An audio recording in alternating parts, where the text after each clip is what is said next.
Hello, everybody. We are back with Sarva Education, which I love so much. With a great friend of a great friend, we met through Bryony, and I want to introduce you to Sabrina Ben Salmi from Sarva Education, and welcome to this marathon. I think it's so beautiful to have you here. Would you like to introduce yourself, dear Sabrina? Absolutely. Firstly, I wanted to thank Bryony, for introducing us, and thank you so much for having us on your platform. It's amazing, really exciting. So my name's Sabrina Ben Salmi. I'm a mother of 5. I'm a business and personal development consultant. One of the programs that we're actually working on is a new project, very exciting, is called Sarva Education. It's turning learners into leaders, and it really is the next generation of education where children are at the forefront of what's going on. So it's super exciting. I wear many hats, to be honest. I guess my core, sorry, it just lapped a little bit. So my core values are around family and family entrepreneurship, just learning key life skills as young as possible. And I feel that we need to stop shutting down our children and encourage them no matter what it is, no matter whether we understand it or not. And that's really something that's near and dear to my heart. So thank you. Yeah, I wish Sarva will multiply like a fractal in all the country of the world, because that's the way, Tell us more about education and everything you do. Absolutely. So I'm going back into the journey when I became a mother. I don't know about you listeners, but I started to question everything. When you start thinking, why do we do this? Why do we do that? According to who? Like, why do we just do things without questioning? And that was the start of an amazing journey in my motherhood, right? And I remember my eldest daughter, who's now 20, she said to me, "Mum, why do I have to go to school?" And I said, "Darling, I actually don't know." Kind of what we're doing, right? So we go to, primary school, then we go to secondary school, then we go to college or sixth form, and then university. But it was at that moment that she reinforced my own internal thought process, thinking, why is it done like that? Why do we wait to go through all those stages of development and then go back again when we can learn life skills alongside, when we can immerse our children in different experiences as young as possible? As soon as they say, "Mommy, I love jumping in puddles. Mom, I love water," or "I love to play instruments," like, why don't we let them tap into that? Now, my children changed everything. I don't want to say that it was entirely up to me. I have to put my hands up, because I think as parents, sometimes we have the perception that we raise our children. But what I love to go by, my family, my ethos with my children, is that it's a learning journey both ways. I need to listen to them. I need to learn how to parent them individually, not like clusters. And by doing that, they have opened up my world to a sphere that I never knew existed. Today, we work in partnership with the likes of Brunel University for education for my children. And it's funny because my youngest son, who is 7, he's Amir, he has become the youngest ever STEM ambassador in history. What? Now, for me, I was He's shocked. 7 years old. Yeah. And the youngest ambassador of what? Brunel University. Brunel University. Yeah, so it's one of the prestigious universities here in the UK. Oh my so gosh. I'm super proud and excited, but it wasn't just an excitement for me, because what I recognized that as a family, when we open doors, we open it not just for ourselves, it's also for others. Okay. So when my son, Paolo, he's the 11-year-old, he's the one that wanted to become an engineer. So I started to homeschool my children last year, September. And what I found is that I can be more specific and focused, and homeschooling isn't for everyone, but I'm so glad it worked for us as a family. So we all went along to Brunel by the invite of Leslie Warren, who's a beautiful soul. And we did an engineering masterclass. And because my kids love supporting each other, they all went along and said, we'll give it a go to support Paolo. Little did we know, they all fell in love with engineering. They all enjoyed the classes. So they were so surprised that Amir was able to keep up. This was year 9 students, and he was only 6 at the time.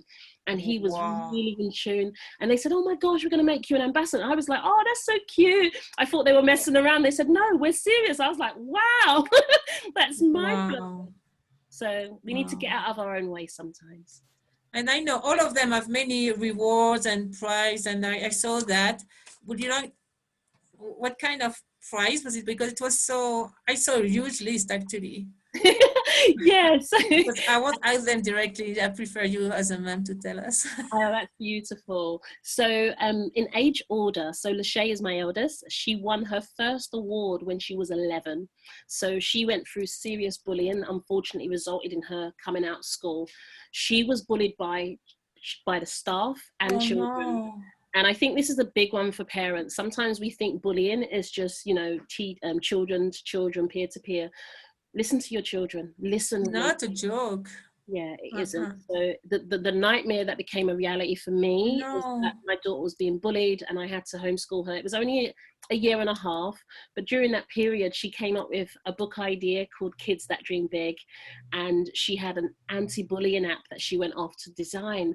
And that's what she wrote. That's what she actually won the award for. She did an anti-bullying app. Yeah, she created this app, which was absolutely amazing. But what she taught me is that sometimes when your child's being bullied, we just think about getting the bully away. We think about, you know, protecting the child. But in that journey, when my daughter said, "Mum, the only reason they hurt me was because they were in pain." And I was thinking, wow. God. So she said, if we just push them away, they're just going to do it to someone else. Why can't we help them? And that's what the app was about. Oh my gosh. So she went on to win awards for public speaking, and she started making history in different respects, becoming the youngest to win an award through Unlimited. Really? How old was she? She was 11. She was 11 at the time. And I was in tears. There was one time I remember we went to a school for her to do a talk. And she was talking about her journey, and I saw this pupil run to the back of the room, and I was like, what's going on? At the end, she actually confessed to Lachey that because she heard Lachey's story, she had the courage to tell her headmistress about her bullying experience that had been going on for years. And I was just in tears.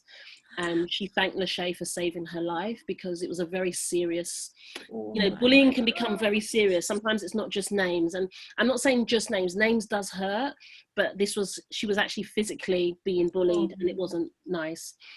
So she went on to win lots of awards. She's won public speaking awards, innovation, like you name it, so many different respects. Is accumulating to roughly 11 now.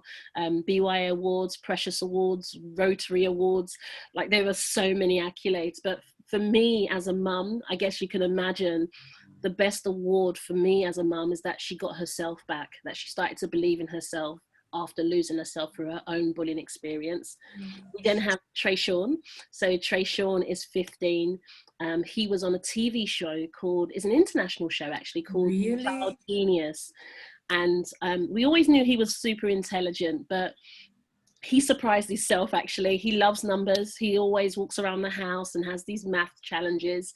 And he was ranked one of 20 of the top smartest children here in the UK in 2017, which was just absolutely mind-blowing. And he's won so many different awards, Amazon #1 best author, best-selling author. And one of the things that all the kids have in common, they've all got their own publishing houses, they all have their own brands, they all publish their own books, but they do it with their own personalities. And the reason I'm really emphasizing that is because sometimes we try to push children into these boxes, and it doesn't need to be like that. The same system can work, but the unique essence is them, and we have to listen to that. We got Yasmin. Yasmin was incredibly shy, went through an awful experience. Unfortunately, here in London, what I do find is that when I was growing up, it was pretty much, bullying was not something you heard all the time. There wasn't lots of bullying. But what I find now is that bullying and violence, it seems to be a conflict resolution pattern. So unfortunately, all of them experienced it in different respects. And Yasmin, she's such a sensitive soul. She loves animals, babies.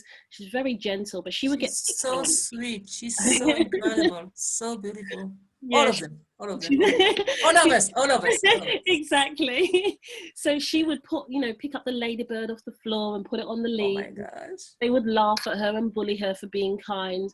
Oh. And eventually she got really frustrated because they would lie on her and things, and she lost herself. She went through a really painful journey. But out of that, she learned so much about healing. She learned so much about connectivity. So she's won awards as well, and created brands. But what I love about her is that she's one of the most sensitive out of all of my children. But now I see her stand on stage or share her story, and the power that comes out from her core, it's mesmerizing, because it's not about what our children create or how much scores they get on a test. It's about them retaining who they are, right? Then I have Paolo. He's just hilarious. He's the one that really expanded my. He's ambassador too, no? He won many things. Yeah, they're all ambassadors for various companies. So Paolo is an ambassador for Water to Go. Trayshawn and Paolo are ambassadors for Borg Investment. So there's so much coming out of what they do together. And then all of the children are part of Borg Investment University, which is going to teach financial education. And Paolo is a very interesting character because he's the one that likes to expand boundaries. He's so daring. He has no fear. Often I have to just close my eyes. Anyone that's got sons, you'll understand what I mean. Just to close my eyes. I don't want to project my fear onto him. But he's so outspoken, but also he's a born speaker. Out of all the children, he's the one that was so eager to get on stage, to share. He's like, Mum, I don't know what it is. It's like something that's trying to come out of me. But when I'm on stage, it feels like home. And each of them just add a new essence to the dynamics. It really is. It really is. It's amazing. And he's won awards and all these different ambassadorships. It's remarkable just to see them in their glory as a mum. It's just remarkable. And then you have little Amir, and you know, he's got his own book series, his own publishing house, like I said, with all of them. But he's an interesting character because he's like he's like all of his siblings roll into one with a little bit of his unique essence. And it's really funny because he's only 7. He's like an old man in a little body. Wow. It's a beautiful blessing to be a mother. I couldn't ask for more. Wow. So what would you, because that's the new generation. We are definitely moving on. I'm not an educator, I'm an anthropologist. And we think, we are a bunch of us thinking we go out of the Homo sapiens and we go to the next Homo. And we have the honor to raise the next Homo. That's a summary. I don't know how long it will take, but definitely it's moving, it's shifting, it's raising. It's a new era for the humanity. This is what we think. And education is a key factor, because then we'd have to open doors for them, not even portals. They need a portal, these guys, literally. And what would you tell to the moms and to the dads who are watching this marathon right now? Wow. My heartfelt message to any mother and father is really to recognize something that's really important, is that our children don't belong to us. They come through us and they belong to tomorrow. And in that respect, they are very much the answers to our ancestors' prayers. And one of the amazing things you can do as a mother or father is look into your child's eyes and ask them, what are your superhero skills? What is it that you want to do? What do you want to change in the world? Because they will tell you. Ask a child as young as 5, like, what do you think I can do with this? Problem solving comes as a second nature to a child. So I think we need to step out of that. I'm the adult, you're the parent, you're the child, you listen to me, I know it, you know nothing. The truth is we're all figuring it out, but I'm telling you, those little children in your home, they are the Northern Star, and they have an inner compass that surpasses your wildest dreams. Yes. Let's do it, all of us, definitely. Entonces, so look at the eyes of your children, of your child, of your baby, the young one, and you will know what the soul need and what they want and why they are here. Oh, that's, no. Yes. Thank you so much.